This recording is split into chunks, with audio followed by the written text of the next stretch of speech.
people of Wolverhampton go to the polls tomorrow, voting in local elections which help shape the fabric of our democracy. And as politicians fret over their own majorities, it's a different type of margin market traders here are worried about. The cost of living squeeze firmly on their minds. Every single customer that comes to the store, 9 out of 10 are always asking for a little bit of discount because they're struggling. Everybody's struggling. And I realise they're struggling, that's why I try and keep the price as low as possible. Johnson is doing OK apart from this cost of living. If he doesn't get the interest rate under control, it's plain and simple. The way people are talking, he'll be out of office at the next election. Partygate, do you care that much? No, don't care about the parties, I just care about people's cost of living. Have you noticed that with your customers? Are they worried about the cost of living? They do come in and they mention about electricity bills, gas bills, diesel and everything. Nearly everything I sell is going up. How long have you had the business for? Going 20 years now. 20 years. Has it ever been like this before? No, this is the first time. This is the first time.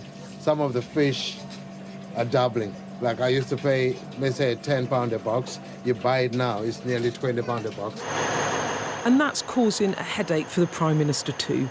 On a visit to Southampton Airport today to offer a helping hand and reassure voters the Conservatives are still fit for the job too. The best future for the country is get through the tough patch that we have now, support people in any way that we can. But remember, this is we're now seeing a lot of employment and people in high-wage, high-skilled jobs. That's a much better position to be in than we were in the 1980s or 1990s.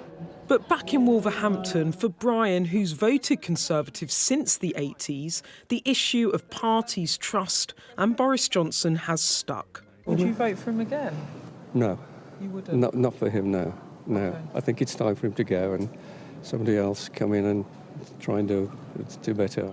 People, of course, vote on neighbourhood and national issues when it comes to local elections, but the conversations I've been having here in Wolverhampton centre on the issue affecting families up and down the country, wherever you may live, the cost of living crisis. And that, combined with the irritation people feel over the Partygate scandal, could prove a toxic combination for Boris Johnson at the ballot box. This opponent sees an opportunity. Today, the Labour leader in Wakefield, a key target for his party. We've got a positive message and we have been laser-like in our focus on the cost of living crisis, because wherever you go, people come up particularly to me and say, look, I can't pay my bills here. A cost of living crisis that threatens to sink this government.